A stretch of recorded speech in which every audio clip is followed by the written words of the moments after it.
श्री सीताराम। शिखा अवस्थी के चैनल में आप सभी का स्वागत है। मैं हूं शिखा अवस्थी। अक्षय तृतीया का पर्व वैशाख मास के शुक्ल पक्ष की तृतीया तिथि को मनाया जाता है। 10 मई दिन शुक्रवार को यह पर्व मनाया जाएगा। इस दिन लक्ष्मी नारायण भगवान की और माता गौरी की शिव परिवार के साथ में विधिवत पूजा अर्चना करनी चाहिए और इसी के साथ में जलदान, फलदान इत्यादि वस्तुओं का दान भी करना चाहिए। ऐसी मान्यता है कि अक्षय तृतीया वाली तिथि पर जो कुछ भी पूजा पाठ, जप, तप, दान किया जाता है तो उससे अक्षय पुण्य फलों की प्राप्ति होती है। तो इस तिथि पर कौन कौन सी वस्तुओं का हमें दान करना चाहिए और अक्षय तृतीया तिथि पर सोने चांदी के आभूषण खरीदने का बहुत ज़्यादा महत्व होता है। तो यदि आप सोने चांदी के आभूषण नहीं खरीद सकते हैं तो आप उसकी जगह पर और कौन सी वस्तुएं खरीद सकते हैं, साथ में वह कौन सी वस्तुएं हैं जो अक्षय तृतीया वाली तिथि पर हमें नहीं लेनी चाहिए। तो इन सबकी संपूर्ण जानकारी आज आपको इस वीडियो के माध्यम से प्राप्त होगी। उससे पहले आप सभी से रिक्वेस्ट है कि यदि वीडियो अच्छी लगे तो वीडियो को लाइक करें और चैनल को सब्सक्राइब करें। तो अक्षय तृतीया तिथि पर ब्रह्म मुहूर्त में स्नान आदि करके घर की साफ सफाई करने के बाद एक स्नान करें और स्नान करने वाले जल में आपको पवित्र वस्तुएं डालनी है, जैसे तिल है, आंवला है, इस तरह से गंगा जल है, कुछ भी डाल के आप स्नान करें और फिर माता लक्ष्मी और नारायण भगवान की विधिवत पूजा अर्चना करें। माता को सुहाग का सामान जरूर अर्पित करें, बहुत ही शुभ होता है और सौभाग्य में वृद्धि कराता है। उसके साथ में वैशाख के महीने में जल दान का बहुत ज़्यादा महत्व होता है। तो अक्षय तृतीया तिथि पर जल दान जरूर करना चाहिए। जल दान करने के लिए मिट्टी का घड़ा, शास्त्रों में वर्णित है कि मिट्टी का जल का भरा घड़ा यदि आप दान करते हैं तो उससे बहुत ज़्यादा पुण्यों की प्राप्ति होती है।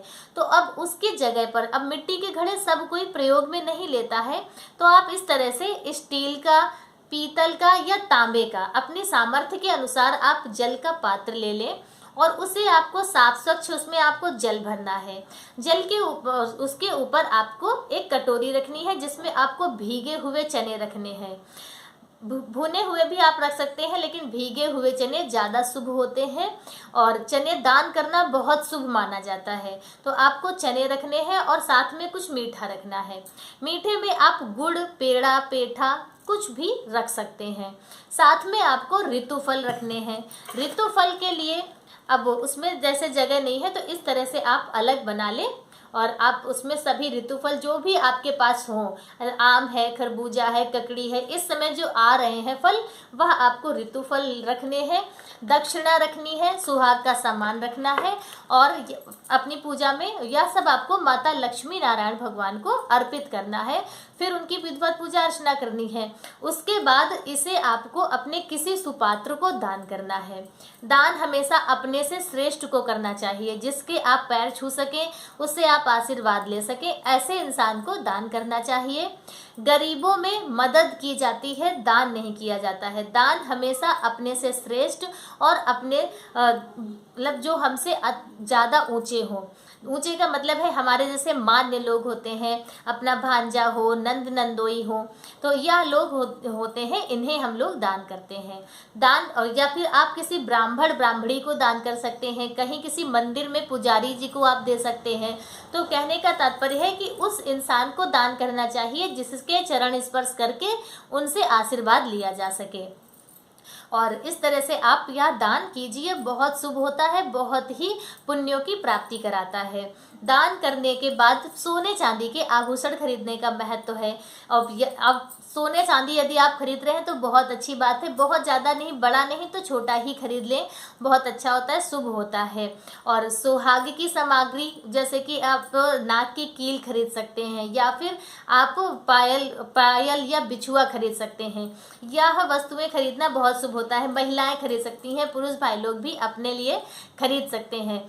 सोने चांदी के आभूषण खरीदने हैं। अब गृह लक्ष्मी के लिए यदि वह सामान खरीदी जाए तो ज़्यादा ही शुभ होता है। तो इस तरह से आप सोने चांदी के आभूषण खरीदकर माता लक्ष्मी को अर्पित करके और फिर आप उसे प्रसाद स्वरूप अपने पास रख के उसका प्रयोग करें। इससे बहुत अच्छा होता, बहुत शुभ माना जाता है। अब वह लोग जो सोने चांदी के आभूषण नहीं खरीद सकते हैं, अभी नहीं उतनी सामर्थ्य है कि वह सोने चांदी के आभूषण खरीदें, तो इस स्थिति में ज्योतिष शास्त्र में बहुत सी ऐसी वस्तुएं हैं जो सोने चांदी के बराबर ही महत्व रखती हैं। तो वह वस्तुएं हैं कि सबसे पहले है मिट्टी का घड़ा ही।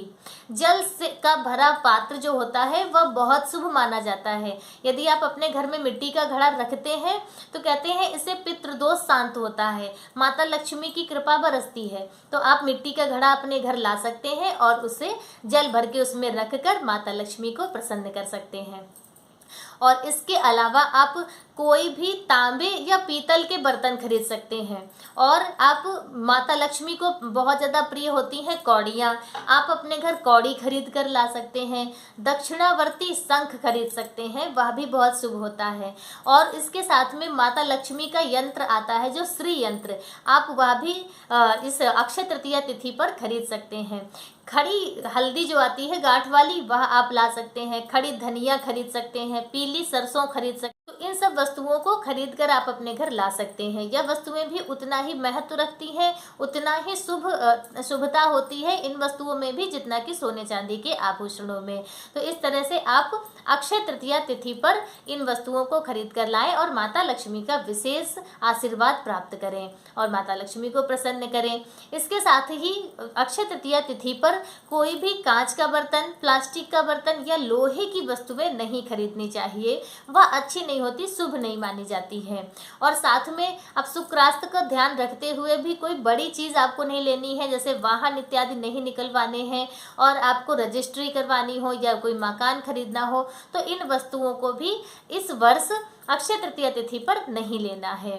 तो और बाकी आप अक्षय तृतीया तिथि पर खूब दान करें, जल दान करें, फल दान करें, दक्षिणा करें, दान कर सकते हैं, गरीबों में उनकी मदद कर सकते हैं, उनकी ज़रूरत का सामान उन्हें दान कर सकते हैं। तो इस तरह से आप भी अक्षय तृतीया का पर्व मनाकर माता लक्ष्मी का विशेष आशीर्वाद, उनकी विशेष कृपा प्राप्त करें।